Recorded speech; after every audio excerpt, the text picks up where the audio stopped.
was not a shabby, dingy, dusty cart, but a smart little house upon wheels, with white dimity curtains festooning the windows, and window shutters of green picked out with panels of red. Neither was it a gypsy caravan, for at the open door, graced with a bright brass knocker, sat a lady stout and comfortable to look upon, her bonnet trembling with bows. And this lady's occupation was the very pleasant one of taking tea.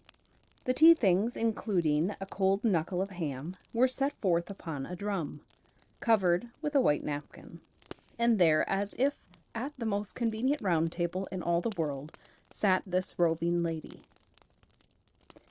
It happened that at that moment she had her cup to her lips, and it was not until she was in the act of setting it down that she beheld an old man and a young child walking slowly by, and glancing at her tea things with longing eyes. "Hey," cried the lady of the caravan, shortly but kindly.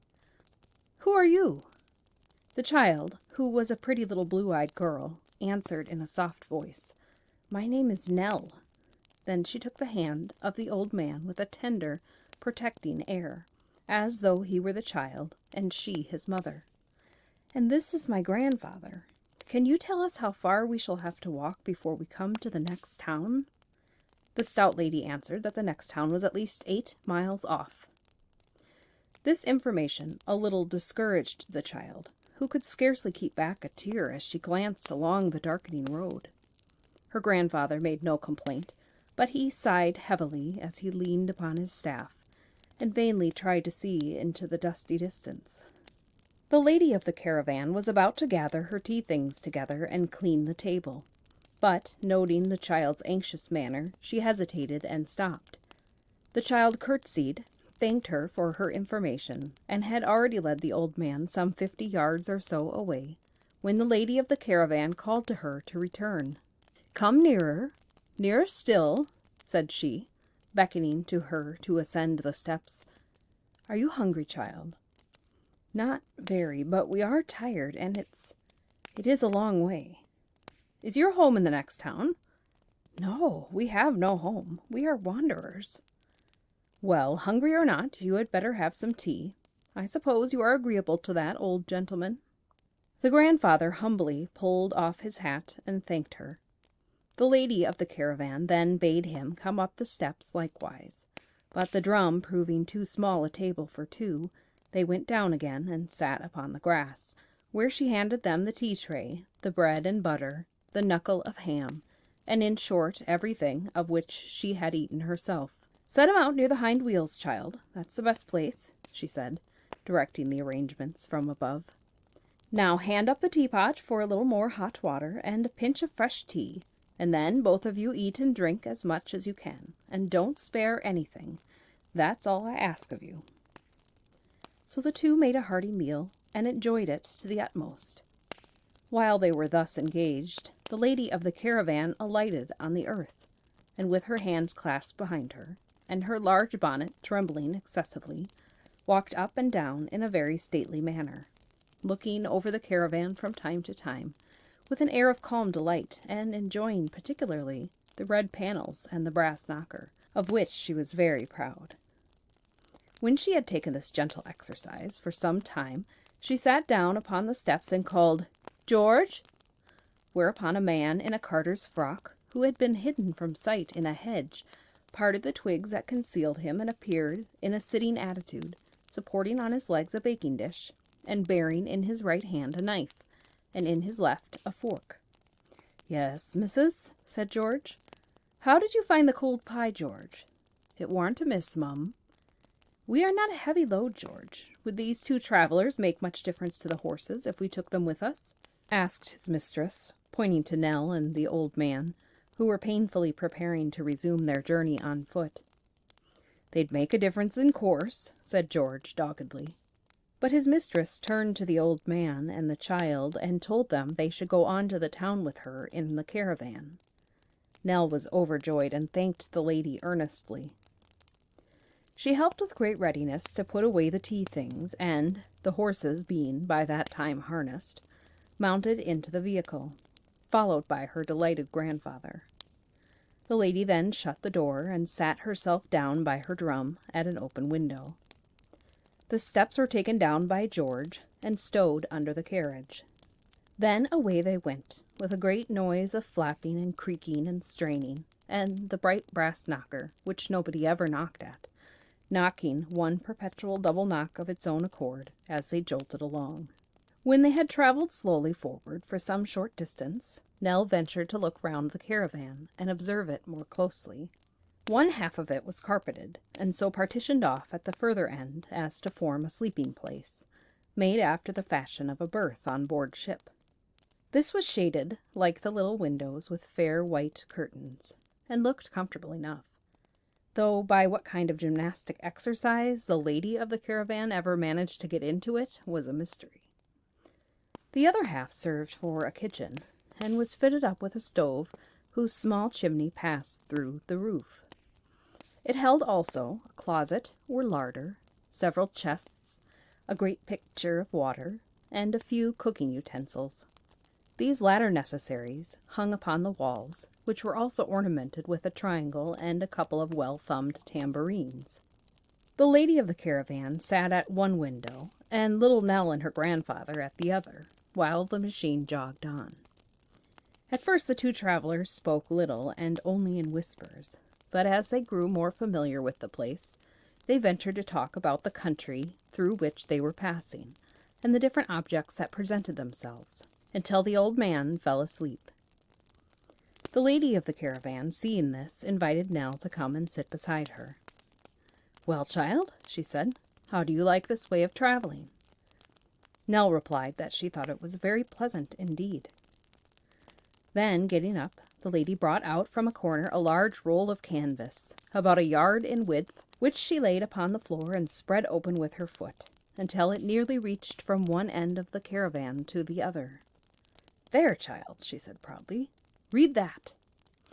Nell walked down it and read aloud in enormous black letters the inscription, "Jarley's Wax Works." "Read it again," said the lady, enjoying the fine-sounding words. "Jarley's Wax Works," repeated Nell. "That's me," said the lady. "I am Mrs. Jarley." And she unfolded another scroll, whereon was written, 100 figures the full size of life, and then another, the only stupendous collection of real waxwork in the world, and then several smaller scrolls with such inscriptions as, "Now being shown within, the genuine and only Jarley. If I knowed a donkey what wouldn't go to see Mrs. Jarley's waxwork show, do you think I'd acknowledge him? Oh, no, no. Then run to Jarley's." "I never saw any waxwork, ma'am," said Nell. "Is it funnier than Punch?" "Funnier!" said Mrs. Jarley in a shrill voice.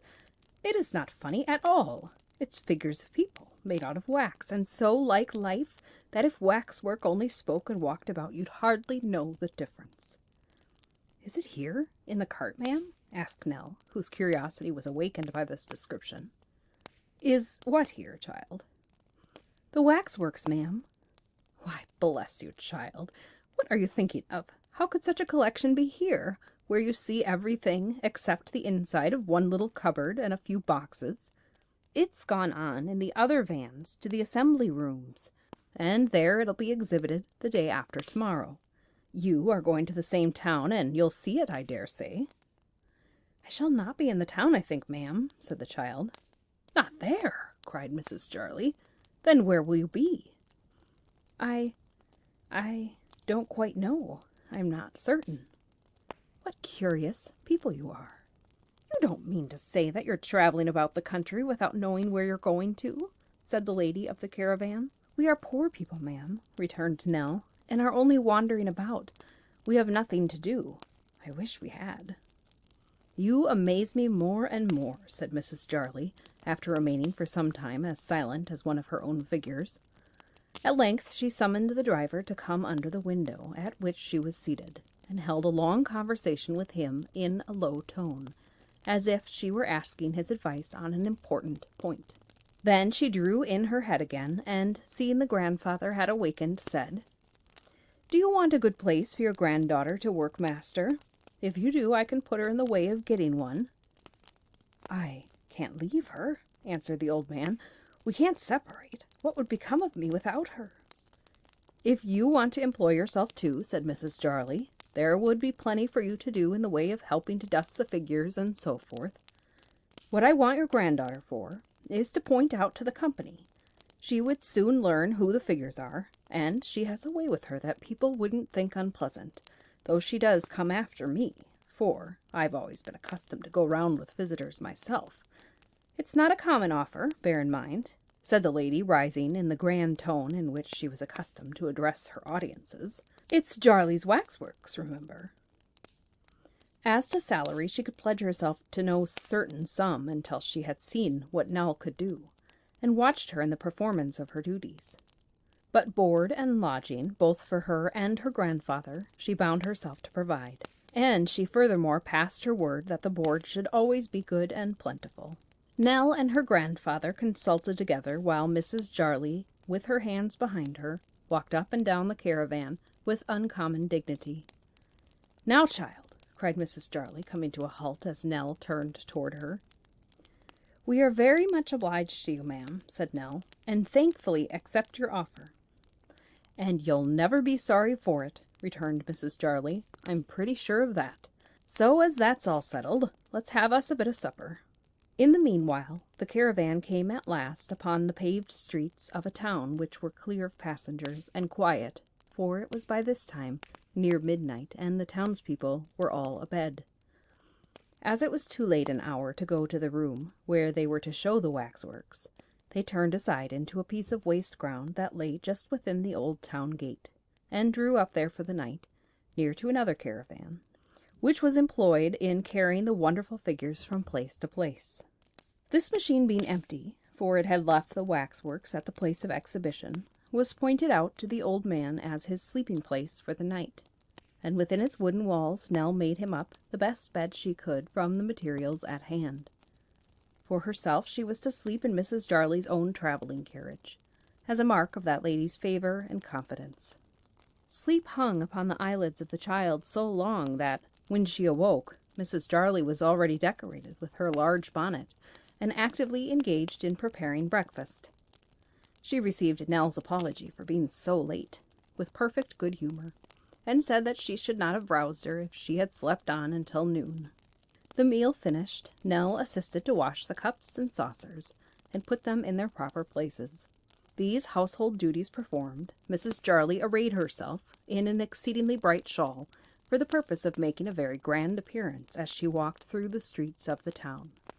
"The van will come on after me to bring the boxes," said Mrs. Jarley, "and you had better come in it, child.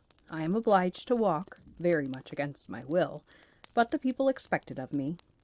They must have a look at Mrs. Jarley, owner of the one and only Jarley's Waxworks. How do I look, child?"